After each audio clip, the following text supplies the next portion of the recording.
नमस्कार, मैं हूं अनुप्रिया सिंह और आप देखना शुरू कर चुके हैं कंटाप न्यूज।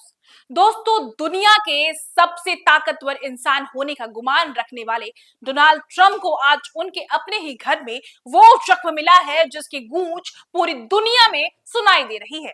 अमेरिका को अपनी जागीर समझने वाले ट्रंप के पैरों तले जमीन खिसक गई है जब अमेरिका सीनेट ने उनके वेनेजुएला मिशन के खिलाफ एक ऐतिहासिक प्रस्ताव पास कर दिया है। ट्रंप के अहंकार को धूल चटा दिया है। लेकिन कहानी यहीं खत्म नहीं हुई है।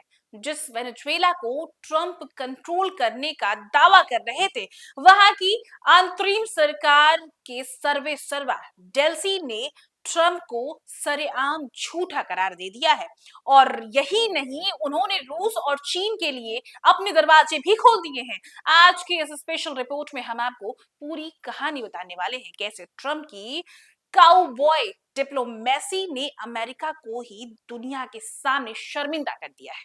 दोस्तों, एक और अमेरिका राष्ट्रपति डोनाल्ड ट्रंप वेनेजुएला पर रातों रात कब्जा करके वहां के राष्ट्रपति निकोलस मादुरो का अगवा कर अपने देश में ले आते हैं और उसको ग्रेट अमेरिका के लिए बड़ी उपलब्धि बता रहे थे। लेकिन खुद अमेरिका के ज्यादातर लोगों का मानना है कि अमेरिका का वेनेजुएला पर हमला सही नहीं है। आपको बता दें कि कल सीनेट में जब वेनेजुएला के खिलाफ सैन्य कार्रवाई को रोकने के लिए वॉर पावर रेजोल्यूशंस पर वोटिंग हुए तो नतीजे चौंकाने वाले थे। 52 सांसदों ने ट्रंप के नीति के खिलाफ वोट डाला। इसमें सिर्फ विपक्षीय डेमोक्रेट्स ही नहीं थे, बल्कि ट्रंप की अपनी रिपब्लिकन पार्टी के 5 बागी सांसदों ने भी उनका साथ छोड़ दिया है। हालांकि अभी प्रस्ताव एक और सदन में जाना है, उसके बाद ही ये कानून बनेगा। लेकिन जिस तरह से पहले संसद में ट्रंप को करारी हार मिली है और वो अपने आप में बड़ा झटका है। आपको बता दें कि ट्रंप ने बिना संसद में मंजूरी के वेनेजुएला के राष्ट्रपति निकोलस मादुरो को पकड़ने के लिए मिलिट्री ऑपरेशन कर डाला। ट्रंप सोचते थे कि वो किसी भी देश में घुस करके वहां के राष्ट्रपति को अगवा करके लाएंगे और कोई कुछ नहीं बोलेगा। लेकिन अमेरिका सीनेट ने साफ कह दिया है, मिस्टर, आप ट्रंप हैं और आप कोई तनाशाह नहीं है। आप एक लोकतांत्रिक देश के राष्ट्रपति हैं और ऐसे में ट्रंप को जोर का झटका लगा है। हालांकि ट्रंप के पास इस मामले पर अपना वीटो प्रयोग करने का भी अधिकार है। लेकिन जिस तरह के सांसद ट्रंप के खिलाफ हुए हैं, उससे साफ है कि वेनेजुएला को लेकर के अमेरिका पूरी तरह से तैयार नहीं था और ना ही वेनेजुएला पर हमले को लेकर के पूरी तरह से खुश है। आपको बता दें कि एक और जहां ट्रंप उनके ही देश में विरोध हो रहा है, वहां दूसरी ओर वेनेजुएला में भी ट्रंप का विरोध जारी है। वेनेजुएला ने ट्रंप के घाव पर नमक छिड़कने का काम किया है। अभी तक ट्रंप ये दावा कर रहे थे कि वेनेजुएला की अंतरिम राष्ट्रपति डेल्सी उनके इशारों पर नाचती हैं, लेकिन सच्चाई ये है कि ट्रंप दावा पूरी तरह से झूठा साबित हुआ है, क्योंकि वेनेजुएला की अंतरिम राष्ट्रपति डेल्सी ने खुला ऐलान किया है कि वो कहीं से भी ट्रंप के प्रेशर में नहीं है और ना ही वो ट्रंप के प्रेशर में काम करेंगी। यहां तक कि उन्होंने ट्रंप और अमेरिका को तेल लुटेरा तक बता डाला है। वहां का तेल अब अमेरिका की मुट्ठी में है। लेकिन डेल्सी ने आकर के पूरी दुनिया के सामने ट्रंप के झूठ का पुलिंदा खोलकर रख दिया है। सीधे शब्दों में कहा जाए तो ट्रंप के ड्रग्स और लोकतंत्र के नाम पर जो बहाने बनाए हैं, वो सफेद झूठ है। असली मकसद तो सिर्फ और सिर्फ वेनेजुएला का तेल लूटना है।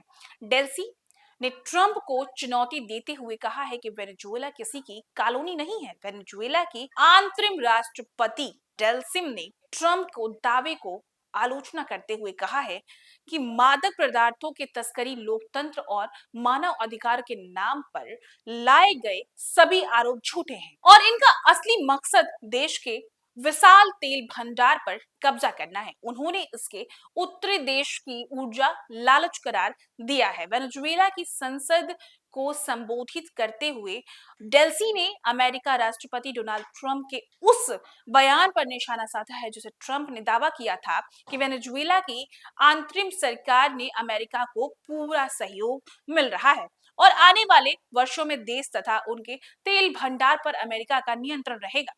डेल्सी ने कहा है कि सभी बहाने हैं, क्योंकि हमेशा खतरा बना हुआ है।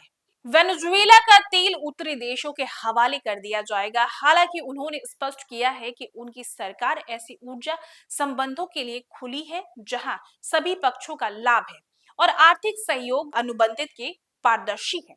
उन्होंने रूस और चीन जैसे अन्य देशों के तथा उनके साथ ऊर्जा साझेदारी का दरवाजा भी खोल रखा है।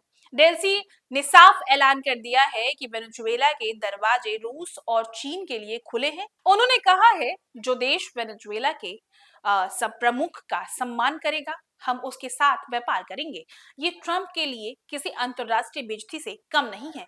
जिस रूस और चीन को ट्रंप इस क्षेत्र के बाहर रखना चाहते थे आज वेनेजुएला के सबसे बड़े मददगार बनकर उभर रहे हैं। ट्रंप की अमेरिकी फर्स्ट नीति असफल रही है। अमेरिका एलिन नीति बन गई है। आपको बता दें कि ट्रंप ने खुद स्वीकार किया है कि वेनेजुएला को ठीक करना चाहते हैं ताकि वहां के तेल संसाधनों पर कब्जा कर सके। ये किसी देश की मदद करना नहीं बल्कि 21वीं सदी की डकैती है। ट्रंप की इस सनक ने मिडिल ईस्ट के बाद अब दक्षिण अमेरिका को भी युद्ध के आग में झोंक दिया है और झोंकने की पूरी कोशिश भी की है।